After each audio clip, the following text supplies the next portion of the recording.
Have you ever wondered where Jesus was when Lucifer rebelled? Was he silent? Was he watching?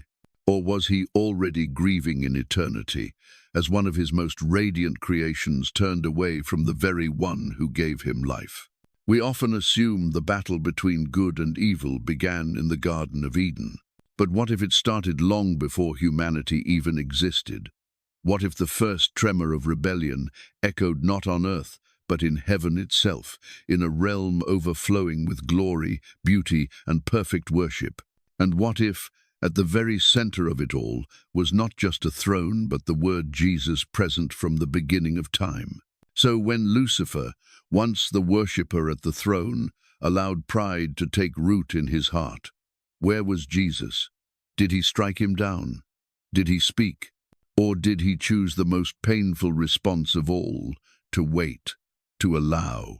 Because real love does not destroy. It gives space, it hopes, it aches. If you've ever wondered where God is in your pain, your betrayal, or the darkest moments of your life, then this story may shift your perspective forever. Because it's not just about a war in heaven. It's about the mercy at the heart of that war. Come with me into this eternal moment, where light and darkness collide, where the heart of the Savior is revealed not in power, but in restraint. And if this journey stirs something in your soul, consider subscribing and sharing this message with someone who needs to be reminded. Jesus was never absent. He saw the fall, and still he stepped toward us. Before time began, before dust became flesh and breath became life, there was only glory. Not symbolic glory, but radiant, living, all-consuming light. Heaven was not merely a throne room.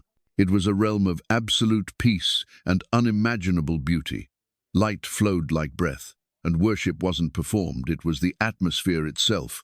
Everything pulsed with unity, harmony, and divine purpose.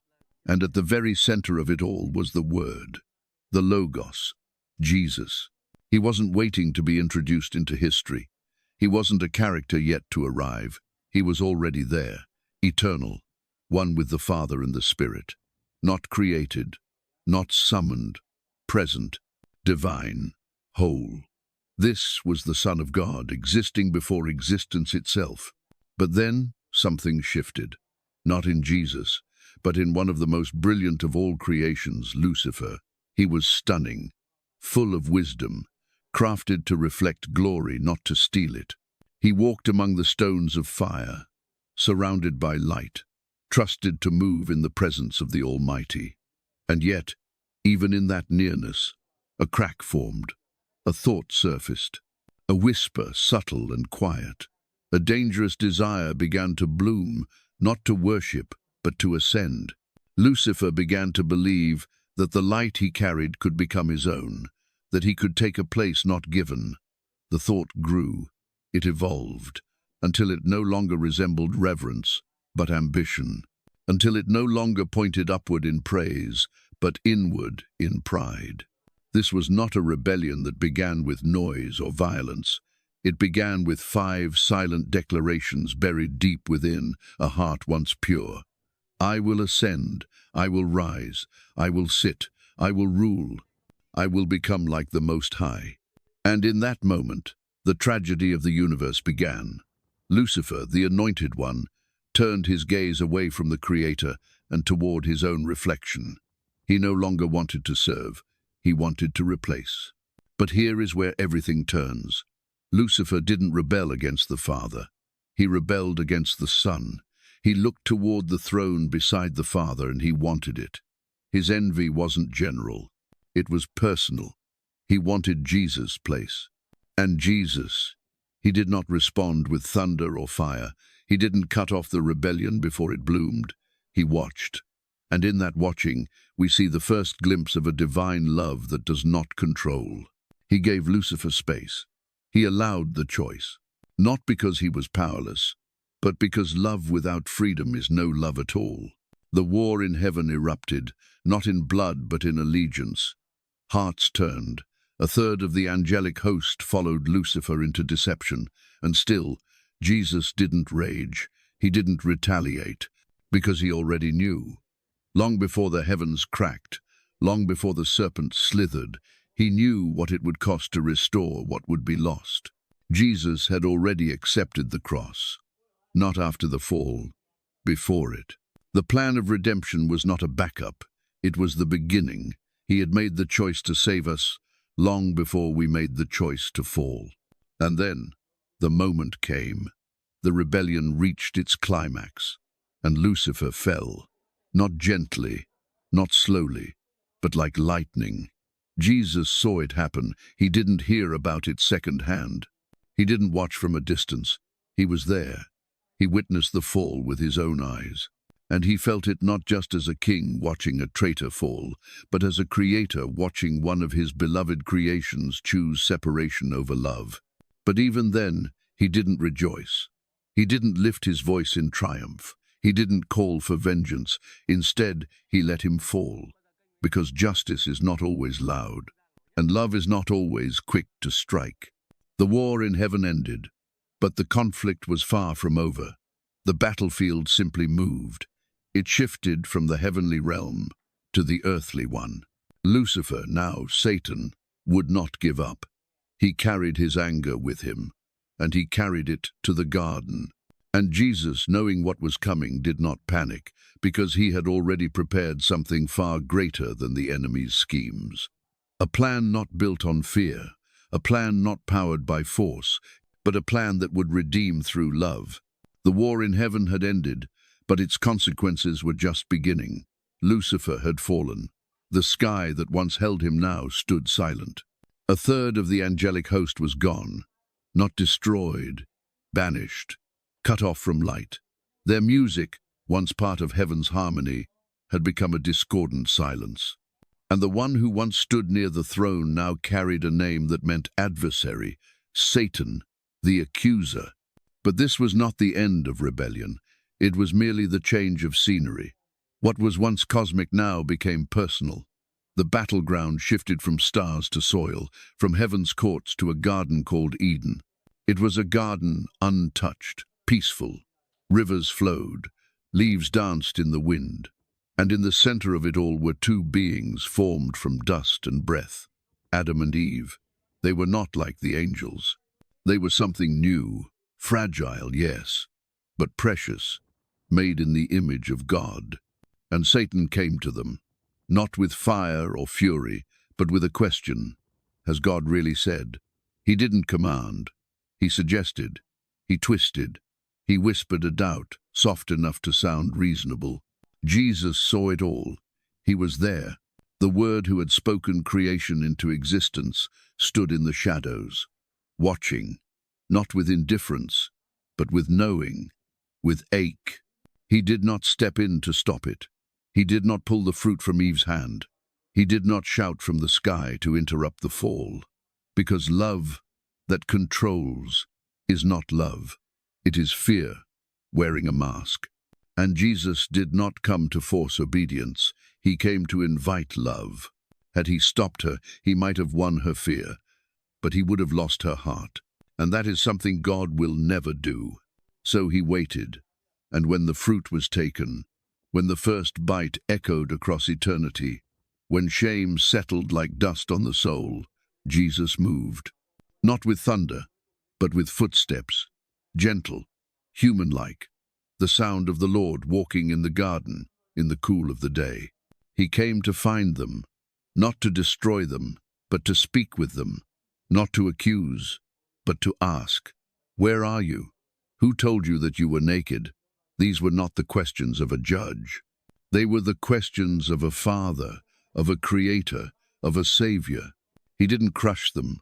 He clothed them. He didn't scream in rage. He whispered a promise. One day, from the very line of the woman who had just fallen, a child would come. And that child would crush the serpent's head. Right there, in the middle of heartbreak, heaven spoke hope. In the dirt where shame took root, grace began to grow. Jesus saw it all, the deception, the disobedience, the shame, the sorrow. And still, he did not leave. He didn't turn away in disgust. He turned toward us with mercy, because he had always known The plan was never to avoid the fall. It was to redeem it, to walk into the darkness and bring light, to take the wound and make it the place healing would begin. Every moment in Eden was a mirror of heaven. Satan's question in the garden echoed his thoughts in eternity. Why is the Son exalted? Why must we obey him? But where Satan had fallen in pride, Jesus rose in humility. Where Satan sought to climb, Jesus chose to descend. The tragedy of Lucifer was that he wanted to rise above. The triumph of Christ was that he chose to stoop low. And this is what makes his love so extraordinary. He saw the fall coming. He felt the sting before the betrayal. He heard the lie before it was spoken. And still he created us. Still he loved us. Still he came for us. The garden was broken. The harmony was shattered. But the heart of Christ remained steady. He didn't retreat. He stepped closer. This is the pattern of God. He does not panic when darkness moves. He does not flinch when betrayal strikes. He does not abandon when love is rejected. He waits, he watches, he pursues. And in that pursuit, we find the deepest truth of all, that Jesus is not afraid of your failure. He does not recoil from your shame. He does not despise your weakness. He has always known, and he has always planned to come for you. Because the story of heaven's rebellion is not just about what was lost. It is about what was promised, what was pursued, and what was redeemed. And through it all, Jesus never stopped walking toward us. Jesus saw it all. He saw the fall of Satan, sudden and violent like lightning tearing through the heavens. He saw the betrayal of the ones he lovingly formed from dust. He saw paradise crack under the weight of choice. He saw Eden covered in silence, not because God was absent, but because hearts had turned. He saw it, he felt it, but he did not walk away. And that, to me, is the part that I can't stop thinking about. Because if I'm honest, I've had moments where I believed he should have walked away from me.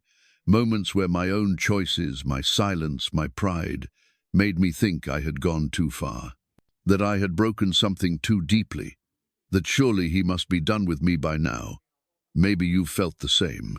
Like your failure was final. Like your shame disqualified you. Like you couldn't possibly be loved the way you once were. But then I remember this story, not as theology, but as truth. A truth that tells me that even when heaven was split, Jesus remained steady. A truth that shows me that when betrayal shook the foundations of eternity, Jesus did not step back. He stepped forward. He came toward the ones who had fallen, not to condemn, but to cover. Not to destroy, but to promise. Not to erase, but to redeem. That's the heart of Jesus.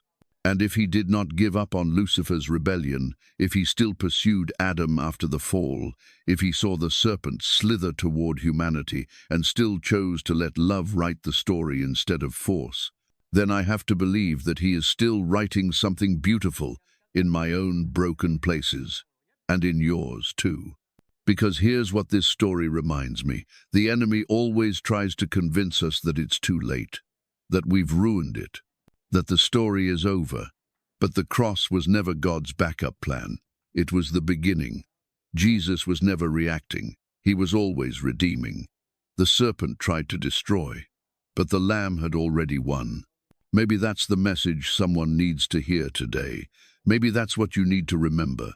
That even if your story feels like it's been shattered, the author has not put down his pen.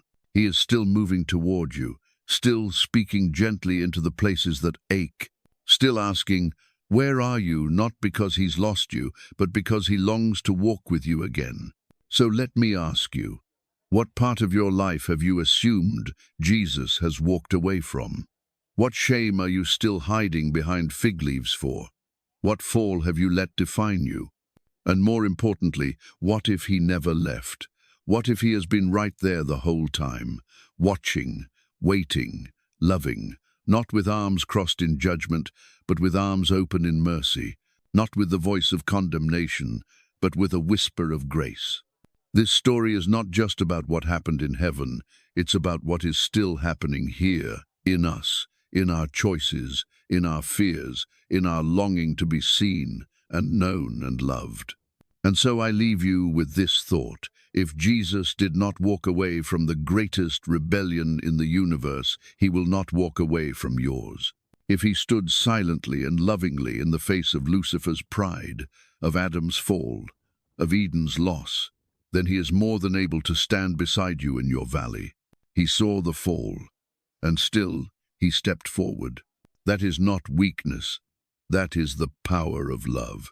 If this story has stirred something in you, I want to invite you to reflect, to pray, to talk to him, or simply sit with the idea that you are more deeply loved than you've dared to imagine.